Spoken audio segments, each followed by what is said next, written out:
નમસ્તે દોસ્તો, હું મગન ભંડેરી. Good morning Gujarat. આજે આપણે યુનિવર્સલ બાર્ટર સિસ્ટમમાં વાત કરવાના છીએ. National organic vegetable market development. આપણે આ પ્રોજેક્ટનું નામ આપ્યું છે નોવમ, NOVM. આની અંદર આપણે એક નવી દિશા તરફ ખેડૂતોના પ્રોજેક્ટને લઈ જઈ રહ્યા છીએ.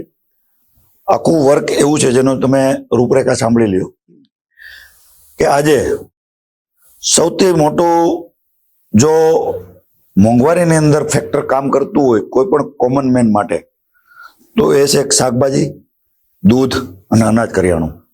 આ ત્રણ વસ્તુ લોકોને જોશે.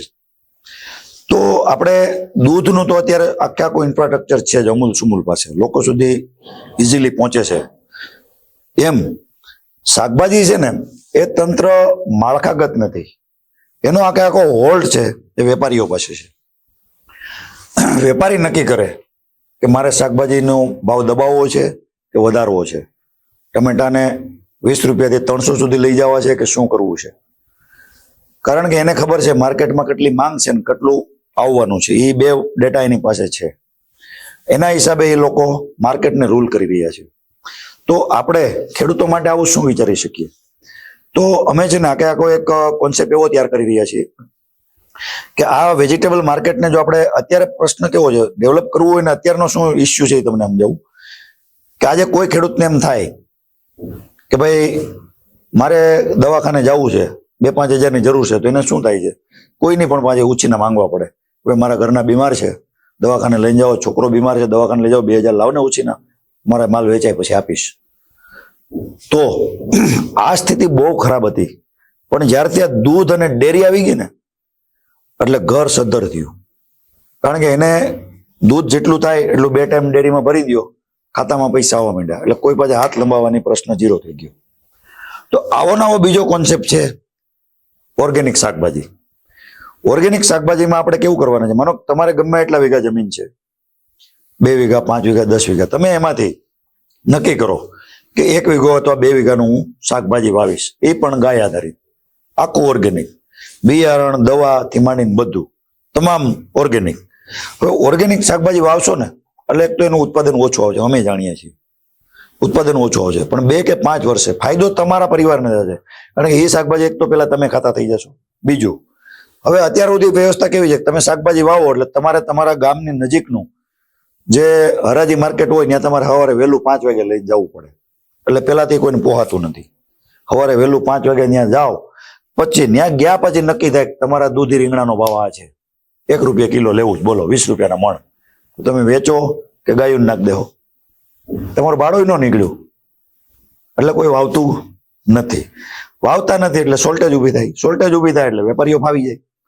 તો શોર્ટેજને સોલ્વ કરવી હોય તો શું કરવું પડે કે મોટા પ્રમાણની અંદર વવરાવવું જોઈએ. તો વવરાવવાથી સોલ્વ નહીં થાય, એની પાસે પાછું ઇન્ફ્રાસ્ટ્રક્ચર જોશે આપણે, એની પાસેથી ખરીદી લેવાનું. તો આપણે ગુજરાતના દરેક ગામની અંદર આ બાર્ટર, યુનિવર્સલ બાર્ટર સિસ્ટમ વતી દરેક ગામના એક યુવક અથવા યુવતીને રોજગાર મળે એ હેતુથી વેજીટેબલ કલેક્શન સેન્ટર ચાલુ કરશું દરેક ગામમાં. માનો કે ત્યાં તમારી પાસે દુકાન અથવા રાખ્યું કંઈ ગામડામાં ભાડું હોય 200-500 રૂપિયા, ત્યાં રોજ સાંજે 1-2 કલાક તમારે ટાઈમ આપવાનો છે, 1 થી 2 કલાક. હવે રોજ આખો દિવસ ખેડૂતો કામ કરે છે એની ખેતર પરિવાર સાથે, સાંજે જ્યારે ગાડું જોડીને આવે છે અથવા તો પોતાનું જે વાહન અથવા એને ટ્રેક્ટર લઈને આવે છે એમાં એ શાકભાજી તાજું બપોર પછી ઉતારેલું લેતા આવે છે. બપોર પછી જે ઉતારશે એટલે સાંજે 7 વાગે કલેક્શન સેન્ટર ઉપર જમા કરશે. હવે કલેક્શન સેન્ટર ઉપર જે શાકભાજી જમા થાય ત્યાં એના 2 ગ્રેડ પડશે. એને એક મશીન આપેલું હશે, એ મશીન ફેરવશે એટલે એમાં પેસ્ટિસાઇડ છે કે નહીં નક્કી થઈ જશે. આપણે બને ત્યાં સુધી પેસ્ટિસાઇડ વાળું શાકભાજી લેવા માંગતા નથી. આપણે ગાય આધારિત ખેતી વાળું શાકભાજી, ઓર્ગેનિક શાકભાજી જ લેશું. બાકીનું જે શાકભાજી છે એ તમે જે ખેડૂતો વાવે છે, જેને પૈસા જ કમાવા છે, એ તમારી રીતે તમારી સિસ્ટમ છે ચલાવો, એમાં અમારે કોઈ ઇન્ટરેસ્ટ નથી. તમતારે તમે મોટી યાર્ડમાં જાઓ, ત્યાં આપો અને ત્યાં હજારો લાખો રૂપિયા કમાવો, બરોબર, અમારે કોઈ ઇન્ટરેસ્ટ નથી. તમે કદાચ 15 વીઘાના ભીંડા કરો અને ફૂલ એમાં ઈળ નો આવે એની તાકાતવાળી દવા છાંટો ને દવાવાળું શાકભાજી બધાને ખવડાવો, અમને કોઈ પ્રોબ્લેમ નથી.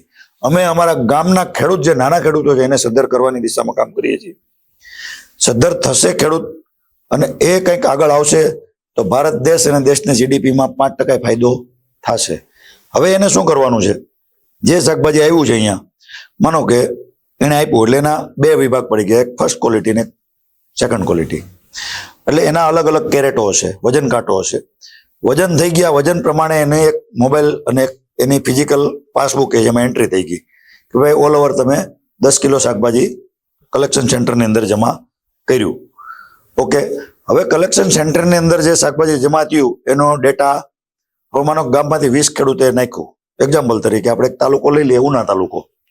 ઉના તાલુકાના 60 ગામડા છે. 60 ગામમાંથી 10 ખેડૂતે શાકભાજી ભર્યું છે. એટલે સાંજે 7 થી 8 વાગે સેન્ટ્રલાઇઝ આપણી સિસ્ટમને ખબર પડશે કે ભાઈ ટોટલ એટલા ટન રીંગણા આવ્યા છે, એટલા બટેટા આવ્યા છે, બટેટા તો આપણે થતા નથી, એટલા મરચા આવ્યા છે, એટલું આવ્યું, બધા શાકભાજી અંદર લખાઈ ગયા, બધા ઓર્ગેનિક. ઓકે, હવે એ ગામમાંથી સાંજે રિક્ષા હશે બાંધેલી, એ ત્યાંથી રિક્ષામાં કેરેટ ભરી બરાબર અને એ પહોંચાડશે ક્યાં? નજીકનું તાલુકા લેવલનું આપણું જે આખું વેજીટેબલ કલેક્શન શેડ હશે, આખો ગોડાઉન, ત્યાં પહોંચશે. હવે ગોડાઉનમાંથી નક્કી થશે આખા તાલુકાનું ભેગું થયા પછી કે ભાઈ આપણા તાલુકાની અંદર જે આપણી આવી જે ઓર્ગેનિક શોપ્સ જે લોકો ચાલુ કરવા માંગે છે વેપારી તરીકે, એને કેટલો માલ આપવાનો છે આમાંથી? તો કેટલો, બાકીનો કેટલો વધ્યો તો કેટલો, એને તમે જિલ્લા લેવલ ટ્રાન્સફર મારી દો. જિલ્લા લેવલે ટ્રાન્સફર માર્યું ઓર્ગેનિક. ઓકે, હવે જિલ્લા લેવલ વાળા પણ જોશે કે આપણા સિટીની અંદર કુલ કેટલી જરૂરિયાત છે, તો કેટલી, એને ટ્રાન્સફર મારો. એ મારી દીધા પછી વધ્યો આપણી પાસે માલ બરાબર, તો જિલ્લા લેવલે આપણી પાસે કોલ્ડ સ્ટોરેજ હશે, જે બગડે એવી સામાન નથી એને કોલ્ડ સ્ટોરેજમાં નાખો.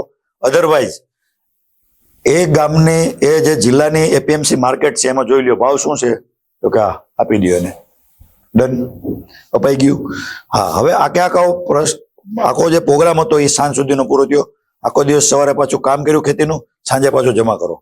હવે માનો કે ઇવન એક્ઝામ્પલ તરીકે તમને કહું કે કોઈ પણ ખેડૂત હોય એવરેજ 10 રૂપિયાનો કિલો વેચે બધું, એમાં ભીંડા આવી ગયા, ગુવાર આવી ગયા, બધું દૂધી શાકભાજી 10 થી નીચેનું નહીં, એવરેજ એને 10 રૂપિયા ભાવ મળ્યો. એક્ઝામ્પલ, રોજનું 10 કિલો નાખે છે એટલે રોજના 100 રૂપિયા એને આવતા થયા પર ડે ના બરાબર. તો મહિને 3000 રૂપિયા આવ્યા બાર. હવે આપણને ખાલી 2 મહિને 2000 આપે છે તોય ગળ્યા લાગે છે ખેડૂતોને. તો 12 તેરીને 36 40,000 રૂપિયા તમારે ઘરનું કામ કરતા કરતા થયા. પણ તમે જો આ તો નોર્મલ 2 કેરાની વાત કરી, તમે 1 થી 2 વીઘા વાવશો ને એટલે રોજની ઇન્કમ તમારી 1000 રૂપિયા પહોંચે ડેઈલીની. મહિને 20-25,000 રૂપિયા કમાવા ઓર્ગેનિકની અંદર, એટલે મોટી વાત નથી. હવે તમારી પાસે એક ડેટાબેઝ છે જેમાં બાર્ટર, યુનિવર્સલ બાર્ટર કોમ્યુનિટી હશે ને, એમ કે યસ હું ભલે સિટીમાં રહું છું, સુરતમાં રહું, અમદાવાદમાં રહું, મારે ખાવું છે તો ગૌ આધારિત શાકભાજી જ ખાવું છે, કારણ કે હવે મને સસ્તું મળે છે, મારે 80 રૂપિયા કિલોના દેવાની જરૂર નથી.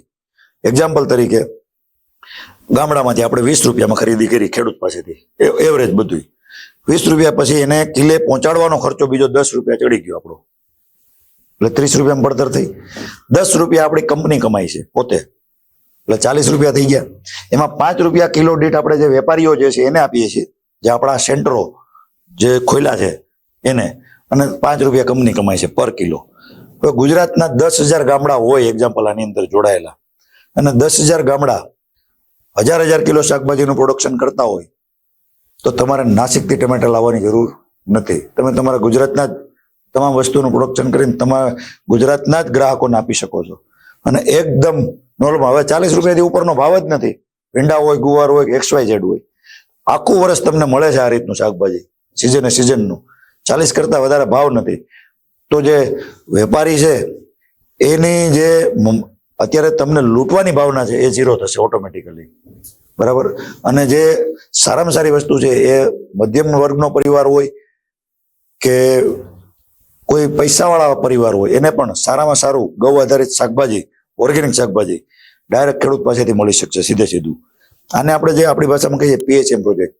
PHM એટલે પ્રી હાર્વેસ્ટિંગ મેનેજમેન્ટ. એ ખેડૂતના ખેતરમાં પેદા થયું ત્યાંથી સીધું તમારી થાળી સુધી વચ્ચેની જે ઇન્ફ્રાસ્ટ્રક્ચર છે આપણે ડેવલપ કરશું. એની અંદર જે ગામ છે એની અંદર કલેક્શન સેન્ટર ચાલુ થશે. કલેક્શન સેન્ટર જેને લેવું હોય, આમાં કોઈ ડિપોઝિટ સિસ્ટમ કાંઈ છે જ નહીં. તમારે ત્યાંથી શાકભાજી ભરવાનું છે, એમાં તમને કમિશન આપેલું છે કે શાકભાજી જેટલા કિલો થશે ને તમે ગ્રેડ કરીને કેરેટ ભરી દો તો આટલું કિલો દીઠ, માનો કે 2 રૂપિયા છે, તમે 20 ખેડૂતનું લ્યો છો તો તમારે એક બેટી ઇન્કમ થઈ ગઈ. ડેઈલીની 1000 કિલો શાકભાજી તમારે ત્યાં આવે છે ડેઈલીનું, તો તમે રોજના 2000 રૂપિયા કામ થયા, મહિને 50-60 હજાર રૂપિયા આરામથી તમે ત્યાં બેઠા કમાઈ શકશો. ખાલી તમારે દિલ દઈને કામ કરવાનું છે. ફોલ્ટ આવ્યો, નેગેટિવ પોઈન્ટ આવ્યો, સેન્ટર કેન્સલ, બીજાને લાભ મળી જશે. બરાબર. તો આની અંદર બહુ સારો એવો આ પ્રોજેક્ટ છે. હવે આની અંદર બીજો આનો મોટો ફાયદો શું થશે એ તમને સમજાવું. માનો કે આવા ખેડૂત તો છે જ, આપણે ખેડૂતો પોતાના ખેતરમાં વીઘો 2 વીઘા વાવશે અને આપણને જમા કરશે. બીજો નવો કોન્સેપ્ટ આપો એની અંદર કે એનાથી લોકોને શું ફાયદો થશે એમ, અને ઓલ ઓવર આપણે સમાજ માટે શું કરી શકશું, અને સમાજને સુચારુ અને સારો બનાવવો એ આપણી દરેકની ફરજ છે. વર્લ્ડ ને બેટર બનાવવું એટલે શું એમ, આ એક નાનો એવો ભાગ છે પણ તમે સમજી શકશો. હવે માનો કે તમારા ગામમાંથી અમુક લોકો માઇગ્રેટ થઈને સિટીમાં વહી ગયા છે, એની 10-20 વીઘા જમીન પડી છે. હવે એ શું કરશે, આપણે આ પ્રોજેક્ટની અંદર, નવા પ્રોજેક્ટની અંદર આપણે એની પાસેથી લેશું. લીધા પછી એક એનો મેનેજર નિમણૂક કરશું કે આની અંદર તારે ગૌ આધારિત ખેતી કરવાની છે અને શાકભાજી જ વાવવાનું છે. હા, હવે જે ગામની અંદર આપણે આ કોન્સેપ્ટ ચાલુ કર્યો છે એ ગામની અંદર, એ જમીનની અંદર આપણે ગામની અંદર જો ભાડે મકાન મળતા હોય તો ઠીક છે, નકર એ જમીનની અંદર આપણે આવા 4-5 સારા મકાનનું નિર્માણ કરશું એક એરિયાની અંદર. એ ભાઈને પૂછીને 20 વર્ષ માટે આપણે એડોપ્ટ કરશું એને. હવે એ મકાનમાં કોણ રહેશે? જે નિવૃત્ત થઈ ગયા છે પણ એને વૃદ્ધાશ્રમમાં નથી જવું. વૃદ્ધાશ્રમમાં ગયા પછી, વૃદ્ધાશ્રમ સારી વસ્તુ છે, આ લોકો બહુ સારું કામ કરે છે, હું એનો વિરોધી માણસ નથી, વૃદ્ધાશ્રમ હોવા જ જોઈએ, અને જે લોકોનું કોઈ નથી એનો વૃદ્ધાશ્રમ છે.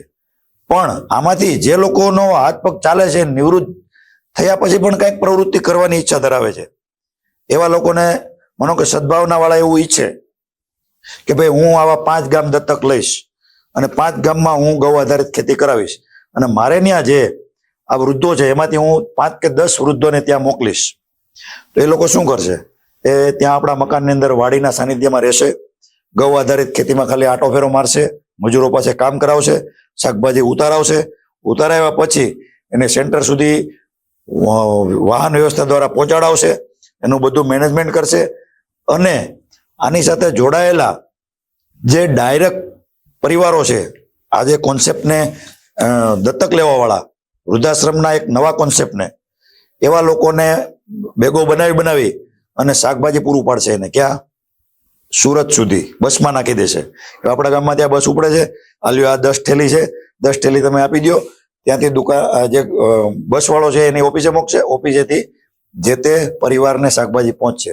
તો આજે મારે કાંઈ લેવા દેવા નથી, અને એક આવા જે વડીલ વ્યક્તિ જેને મારી સાથે કોઈ નાતો નથી, મારા ગામમાં રહી અને મારા સુધી જો શાકભાજી પહોંચાડતો હોય અને પ્રવૃત્તિ કરતો હોય તો એનો આનંદ અને એને જે વંદન કરવાની વાત છે એ વાત જ અલગ છે. તો એ વ્યક્તિને એવું ફીલ થશે કે હું આ હોસ્ટેલ ટાઈપ વૃદ્ધાશ્રમમાં નથી રહેતો, પણ હું મારી જે લાઈફ જે હું વિચારું છું કે મારું જિંદગીના જે છેલ્લા વર્ષો છે હું કઈ રીતે વિતાવીશ, એનો આનંદ અને પ્રફુલ્લિત થશે કે ટાઈમ મળ્યો, ગામના ચોરે બેસવા ગયો, ગામના ભાભલાવારે વાતો કરી, ગામમાં આટો માર્યો, બરાબર, બાકી ખેતીવાડીમાં આટો માર્યો, એમાંથી સારી સારી વસ્તુ બનાવી અને સારી સારી જે ગૌ આધારિત પ્રોડક્ટ બનાવી અને સારા લોકો સુધી પહોંચાડી, જેને કાંઈ લેવા દેવા નથી. ઇવન એ જે વડીલ છે એ એના ફેમિલીને એના સંબંધીને મોકલાવશે ને એક થેલી ફ્રીમાં, તો એની આંખમાં આંસુ આવી જશે કે આ વ્યક્તિને આપણે કંઈ ગણતા નહોતા. એ વ્યક્તિ આજે કોઈ નિસ્વાર્થ ભાવે મારા ઘર સુધી જો ગાય આધારિત શાકભાજી પહોંચાડતો હોય તો આનાથી વિશેષ કાંઈ નથી. તો ધીમે ધીમે દરેક ગામની અંદર આવું એક વાન પ્રસ્થાશ્રમ હોવો જોઈએ. વૃદ્ધાશ્રમની વાન પ્રસ્થાશ્રમ એટલે શું કે આ એક એવો આશ્રમ, એક એવો સારો વિચાર, એવો સ્માર્ટ વિચાર કે એની અંદર પ્રવૃત્તિ છે, નિવૃત્તિ નહીં. કોક મને મોકલે છે ને હું અહીંયા ખાઉં છું, આવો જે મારો હીન ભાવ થઈ જાય છે અંદર, અને હું 5 વર્ષની અંદર દમ તોડી દઉં છું કે હવે મારે જીવીને શું કરવું છે.